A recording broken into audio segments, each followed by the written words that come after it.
हमारे साथ मनजिंदर सिंह सिरसा जी हैं बात करने के लिए। एक स्टिंग सामने आया है जिसमें दिल्ली की एक्साइज लिकर पॉलिसी को लेकर काफी चीजें दिखाई दे रही हैं। सर, पहले तो क्या ये एविडेंस बन सकता है, क्योंकि जब मनीष सिसोदिया के घर भी गए, काफी छापे मारे गए, एक्साइज पॉलिसी पे लगातार कोई ना कोई कार्रवाई हो रही है, लेकिन आम आदमी पार्टी सामने आकर यही कह रही है कि जो जांच एजेंसीज हैं उनको कुछ नहीं मिल रहा है इस मामले में। नहीं, ये तो मनीष सिसोदिया कहेंगे और क्या कहेंगे। कभी आपने आज से पहले, आप टीवी चैनल चलाते हैं, इतने बड़े पत्रकार हैं, मुझे एक भी एविडेंस बताइए जहां चोर ने कहा मैं चोर हूं। चोर तो हमेशा यही कहता है मैं साध हूं, मेरे से बड़ा तो साध दुनिया में पैदा ही नहीं हुआ। और जब चोर अरविंद केजरीवाल और मनीष सिसोदिया हों तो फिर तो उनकी एक्टिंग के तो 100 के 100 नंबर है। उनको तो ऑस्कर का अवार्ड भी मिला जाए, एक्टिंग का वो भी कम है। विषय ये नहीं है, विषय तो आज ये है कि क्या मनीष सिसोदिया जी, जिसके नाम इसमें शराब की स्टिंग में आ रहे हैं, क्या आप इनको जानते हैं? क्या आप विजय नायर को जानते हैं? क्या आप दिनेश अरोड़ा को जानते हैं? क्या ये पॉलिसी होटल में बैठ के बनाई गई? क्या ये 2% से कमीशन 12% की गई? क्या वाकई 165% से 1% ड्यूटी की गई? क्या वाकई 4 लाख डब्बों की जगह 15 लाख डब्बे शराब के दिल्ली में बिके? क्या वाकई 3 गुना शराब बिकने के बाद 3500 करोड़ रुपए का कर्म राजस्व सरकार को आया? क्या वाकई 2000 करोड़ रुपया प्राइवेट लोगों की जेब में गया? क्या वाकई 150 करोड़ रुपए आपने शराब का लिया? 50 करोड़ रुपए एक से 60 करोड़ रुपए एक से 30 करोड़ रुपए लिया, तो किसने लिया? सवाल तो ये हैं, लेकिन सवालों से वो भागते हैं।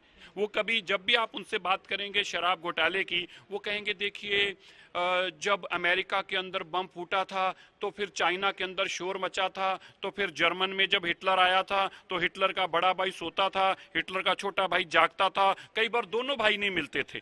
लेकिन इससे शराब घोटाले का क्या लेना भाई, पूछिए। तो अरविंद केजरीवाल से जब पूछा जाता था तो यूपी में वो कहते थे मेरे मनीष सिसोदिया को यूपी स्कूलों को नहीं देखने दिया जा रहा क्योंकि हम यूपी में सारी सीटें जीत रहे हैं। तो भैया रिजल्ट क्या आया? बोले भैया इनके पास तो स्कूल के बेंच भी नहीं आए। सिरसा जी, क्योंकि गुजरात चुनाव भी सर पर है अब, और एक बड़ा क्लेम जो स्टिंग में बताया गया कि गुजरात में शराब कहाँ से जा रही है, वो दिल्ली से जा रही है, इस पर क्या कहेंगे?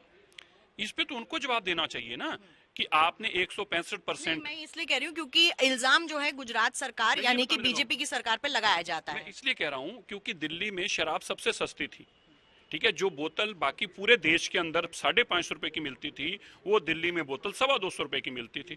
तो ये पूछने की जरूरत ही नहीं है कि शराब कहाँ से जाएगी, जहां सबसे सस्ती मिलेगी वहीं से जाएगी।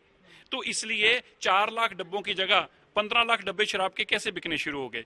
बड़ा सिंपल सा है। देखिए 2021 में 19-20 में 9,000 करोड़ रुपए की शराब बिकी थी, लेकिन दूसरी तरफ नवंबर 2021 से लेके और जून 2022 तक मात्र 6 महीनों में 10,000 करोड़ की शराब बिक गई। तो इसका मतलब 6 महीनों में 10,000 करोड़ की शराब, और वैसे एक साल में 9,000 करोड़ की शराब। लेकिन 10,000 करोड़ की शराब बिकने के बाद एक्साइज में कितने पैसे जमा हुए? मात्र 158 करोड़ रुपया। याद रखिएगा, 10,000 करोड़ की शराब बिकने पे जब अरविंद केजरीवाल जी के दोस्तों को काम मिल गया तो मात्र 158 करोड़ रुपए जमा हुए, जबकि 9,000 करोड़ रुपए की शराब बिकने पे 4500 करोड़ रुपए जमा हुआ था। तो मुझे तो बताने की जरूरत नहीं है। जब आप ये सवाल पूछेंगे तो वो पता क्या कहेंगे? कहेंगे देखिए जी, हिटलर की बहन जब भागी थी तो हिटलर का भाई उस दिन जर्मन में नहीं था, क्योंकि वो जर्मन में नहीं था इसलिए हिटलर की बहन और भाई दोनों वहां पे मौजूद नहीं थे। पर भैया शराब के ऊपर तो बताओ। उस पर ये जवाब नहीं देते। एक और आपने बहुत जो अहम बात कही है कि पंजाब के मुख्यमंत्री भगवंत मान अब इनका साथ नहीं दिखते दे रहे। आपने एक वीडियो में ट्वीट करके ये बताया गया कि हो सकता है भगवंत मान और आम आदमी पार्टी के जो अरविंद केजरीवाल है इनके बीच में इसको लेकर जो समन्वय है वो नहीं बन रहा है एक्साइज पॉलिसी के आरोपों को लेकर, और किस तरीके से ये पंजाब में इसका इम्पैक्ट आ सकता है। मैं आपको 3-4 बातें याद कराऊं, उससे आपको बिल्कुल स्पष्ट हो जाएगा।